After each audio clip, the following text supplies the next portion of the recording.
Hi, I'm Marshall Brain, and welcome back to the second half of the Gadget Time capsule. Before we go any further, we should say something about the Apple iPhone because it's incredibly popular in 2010.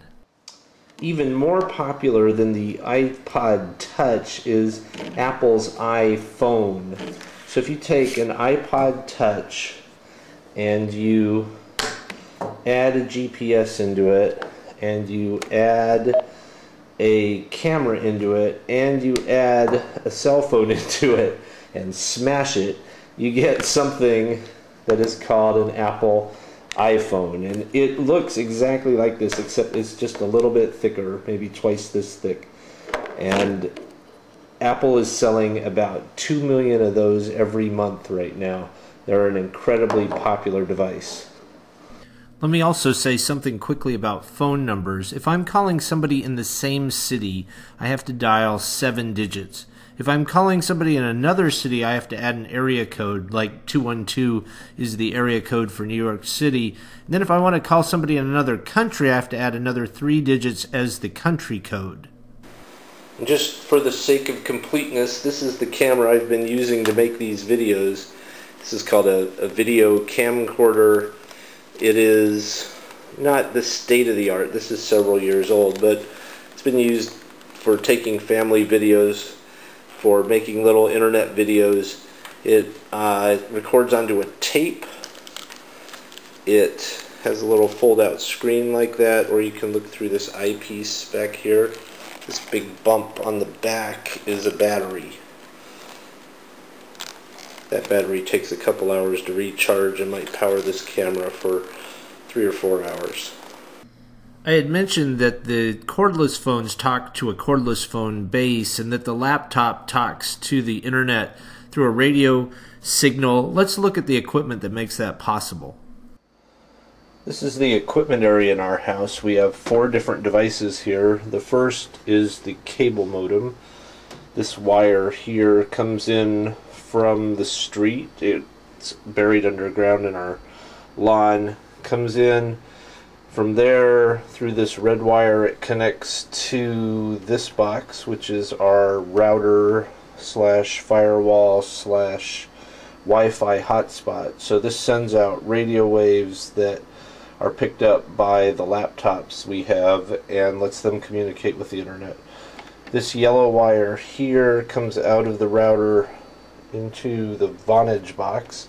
This converts telephone signals into packets that can go out on the internet, and then from the Vonage box to this black wire it connects to this, which is the cordless phone base, and we have 3 or 4 of these phones scattered around the house. They communicate wirelessly with the base.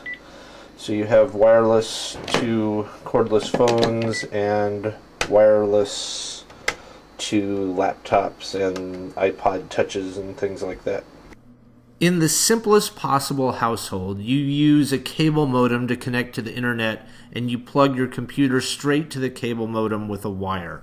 That would give you internet connectivity for one computer. If you have more than one computer, or if you want to use your laptop and connect wirelessly to the internet so you can roam around the house, then you need to add the router slash firewall slash Wi-Fi hotspot box.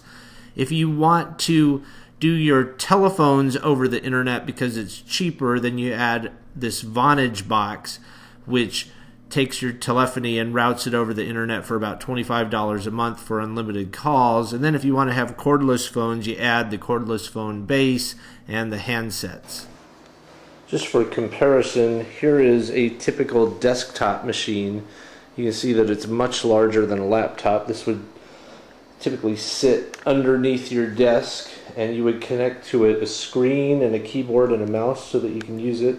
It has a DVD drive like the laptop does. And what I wanted to do is just show you what's inside this so that you can see sort of the state of technology today. Let's just take a look inside this desktop machine so that you can see what the state of the art is in America in 2010.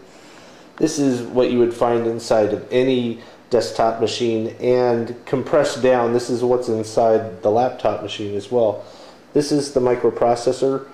It is usually either 2-core or 4-core chip in 2010.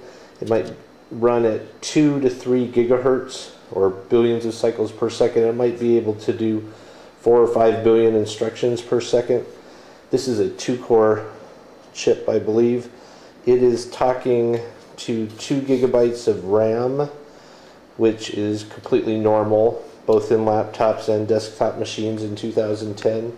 It has a hard disk, usually 300 or 500 or 1,000 gigabytes in 2010. A hard disk like this costs $200 or $300 for a terabyte drive. This is the DVD drive. The back of it speaks to the motherboard with a ribbon cable. This is its power connection. The hard disk speaks to the motherboard over what's called a SATA cable, which can handle 3 billion bits per second, and it has a little power connector as well. There's a very large fan because there's this very large heat sink because that chip is consuming maybe 50 watts. This box up here is the power supply that's giving it the 50 watts, and that 50 watts gets dissipated through this large heat sink and then pumped out of the case with that fan. In the back here, you can see the connectors. There's a connector for a keyboard and a mouse and the screen, and this is a network cable, microphone and headphones, and USB ports. You would use USB ports to connect printers or scanners or any peripheral device into your computer. And one funny thing about all these devices is that they each have their own little battery in them.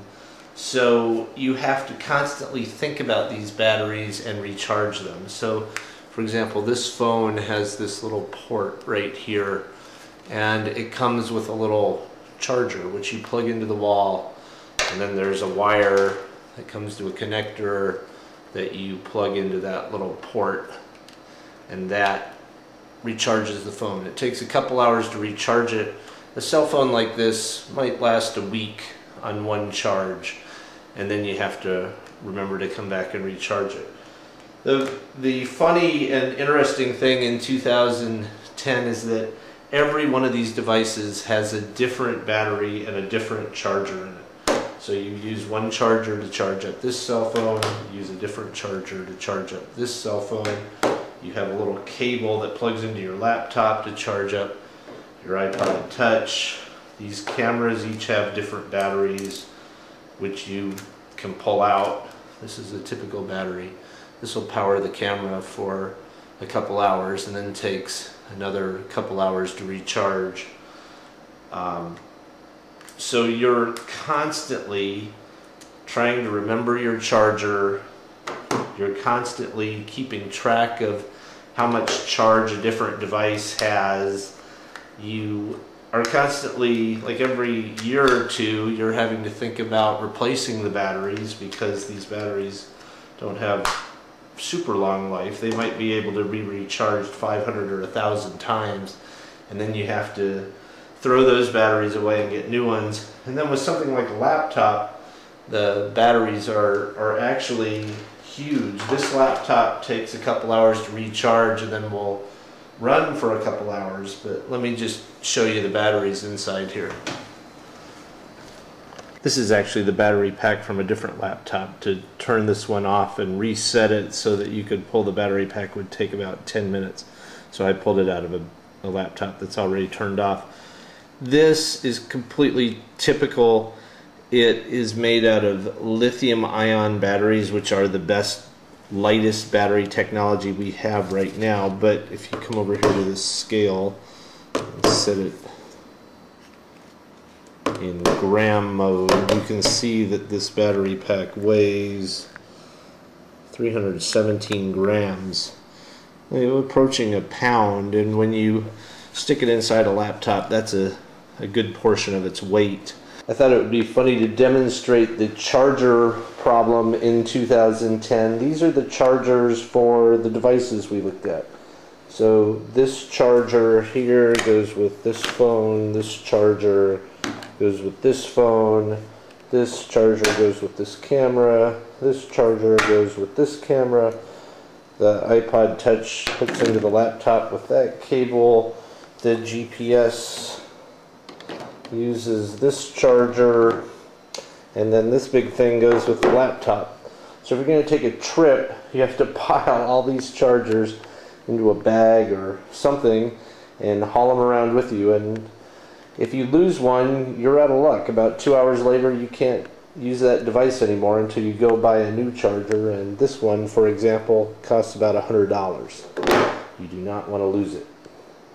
So that's how gadgets look in 2010. In part 5 of this time capsule series, I'll take a look at newspapers. Even though the internet's in the process of killing off paper newspapers, they're still really common in 2010.